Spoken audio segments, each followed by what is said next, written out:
వెక్కిరింతలు లెక్క చేయకు, పళ్ళున్న చెట్టుకు అలవాటేగా.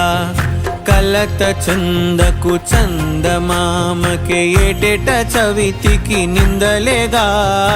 ఓటమన్నది గురువు కదరా, ఓర్పుతో నువ్వు గెలవవా.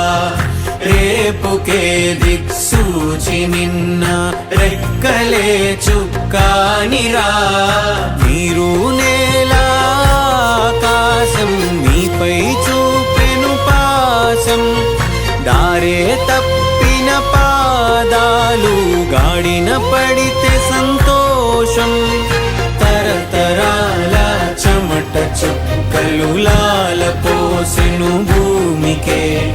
బాధ్యతగా కొనసాగినాదో నైవేద్యమేగా.